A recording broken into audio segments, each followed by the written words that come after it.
अध्याय 5 गति में बदलाव की कुशलता। लैटिन भाषा ने एक ऐसा शब्द विरासत में दिया है जिसका स्पष्ट रूप से समतुल्य उच्चारण नहीं किया जा सकता, इसलिए हमने इसे अपना लिया है। इसके स्वरूप को नहीं बदला गया। यह शब्द है टेम्पो, जिसका अर्थ होता है गति में बदलाव। इसे गति में बदलने में लगने वाले समय के आधार पर मापा जाता है। यही कारण है कि गीत और संगीत की कला में इसका योगदान बेहद सीमित है, लेकिन इसमें कोई आश्चर्य नहीं कि ठोस चीजों में टेम्पो को महसूस किया जा सकता है। इसके अर्थ का सटीक उदाहरण देने के लिए हम कह सकते हैं कि बैलगाड़ी धीमे टेम्पो के साथ आगे बढ़ती है, एक एक्सप्रेस रेलगाड़ी तेज टेम्पो के साथ दौड़ती है। आधुनिक बंदूक बेहद तेज टेम्पो के साथ मिनट के 600वें हिस्से में गोलियां दाग सकती है, जबकि पुरानी मजल बंदूक को दोबारा भरने में 3 मिनट लगते थे। यानी धीमे टेम्पो के साथ गोली दागी जाती थी। सभी संगीतकार इस सिद्धांत को बखूबी पहचानते हैं। आधे स्वर को उठाने में 8 स्वरों को उठाने से ज्यादा समय लगता है। मंच पर प्रभावी पेशकश के लिए टेम्पो की भूमिका बेहद महत्वपूर्ण होती है। यदि वक्ता पूरे भाषण को एक ही स्वर और लहजे में प्रस्तुत करता है, तो यकीनन वक्ता ने भाषण को जोर और बल के सुंदर प्रभाव से वंचित रखा है। बेसबॉल को फेंकने वाला खिलाड़ी, क्रिकेट में गेंदबाज, टेनिस में सर्विस करने वाला खिलाड़ी सभी गति में बदलाव के महत्व को बखूबी समझते हैं। गेंद फेंकते समय टेम्पो में बदलाव किया जाता है। इसी प्रकार वक्ता को भी टेम्पो में बदलाव के महत्व को समझना चाहिए। प्रस्तुति के दौरान गति में बदलाव से स्वाभाविकता छलकती है। एकरूपता के अध्याय में स्वाभाविकता के महत्व को समझाया गया था। स्वाभाविकता के साथ टेम्पो में बदलाव भाषण को और ज्यादा आकर्षक बना देता है। कलाकार के लिए स्वर की गति में बदलाव करना बेहद महत्वपूर्ण हुनर होता है।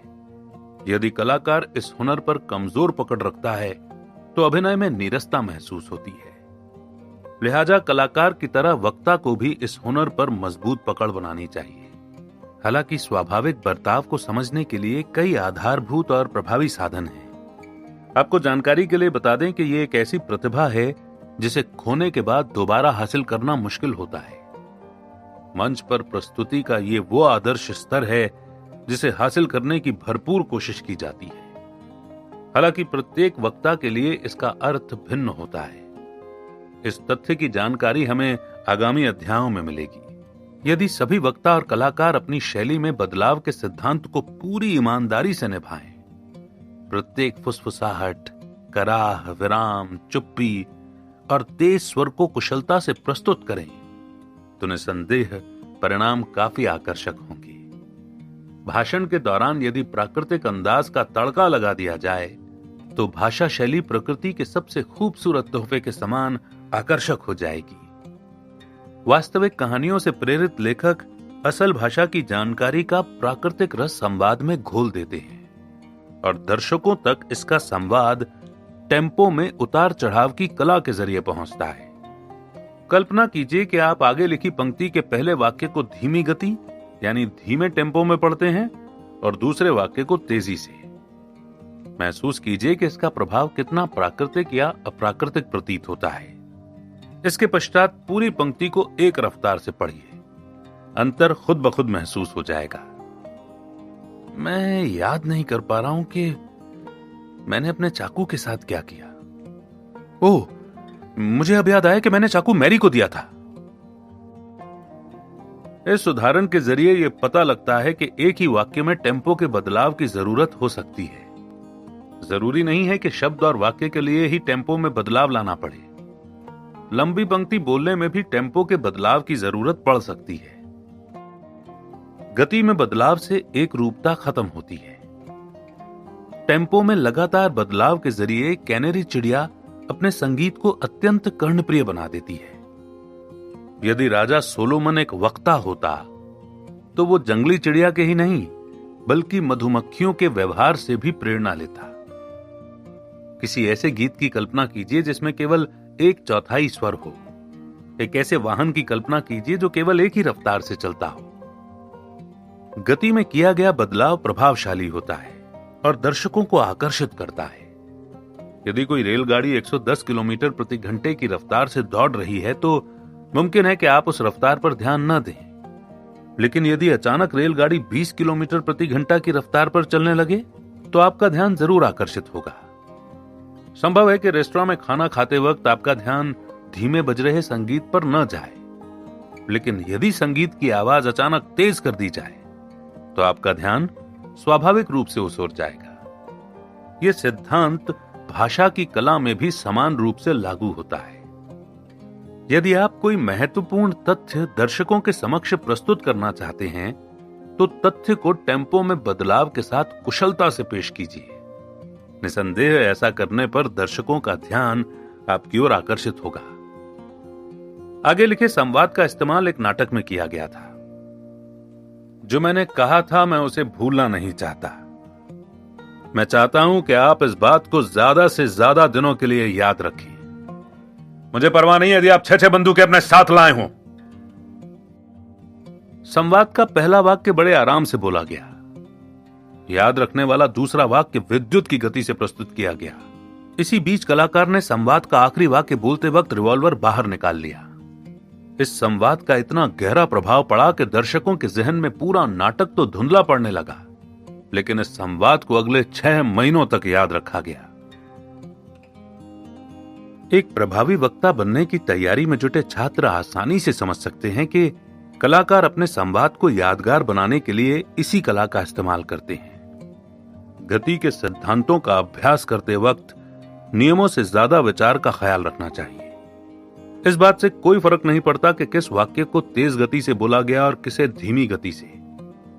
महत्व इस बात का है कि भाषण के दौरान इस कला का इस्तेमाल किया गया या नहीं। भाषण के दौरान टेम्पो में बदलाव के हुनर का प्रयोग बहुत सावधानी के साथ करना चाहिए। ऐसा न हो कि आप उत्तेजना में वाक्य को जरूरत से ज्यादा गति दे दें।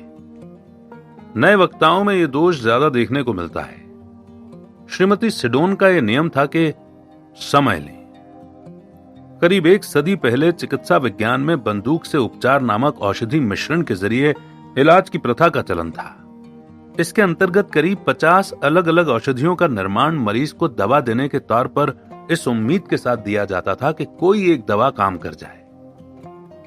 हालांकि चिकित्सा प्रणाली में यह योजना कारगर साबित नहीं होती, लेकिन भाषा को विविधता प्रदान करने के लिए इस विधि का इस्तेमाल जरूर किया जा सकता है।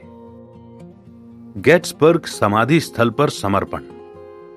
सदियों पहले हमारे पूर्वजों ने स्वतंत्रता, एकाधिकार एवं विकासशील राष्ट्र के गठन की कल्पना की थी, लेकिन आज हम गृह युद्ध में व्यस्त हैं। बड़ा सवाल यह है कि क्या उदारवादी सोच के साथ किसी राष्ट्र की स्थापना की जा सकती है? क्या यह सोच लंबे समय तक टिक सकती है? एक दूसरे से हमारा सामना युद्ध भूमि में हो रहा है। हम अपने पूर्वजों की सोच को जिंदा रखने के लिए युद्ध भूमि में उतर रहे हैं। यह बिल्कुल उचित है कि हम राष्ट्र के हितों की रक्षा के लिए प्रयत्न करें, लेकिन एक मायने में हम समर्पित नहीं हो सकते। हम संकल्प भी नहीं ले सकते। हम इस धरती को पवित्र नहीं कर सकते।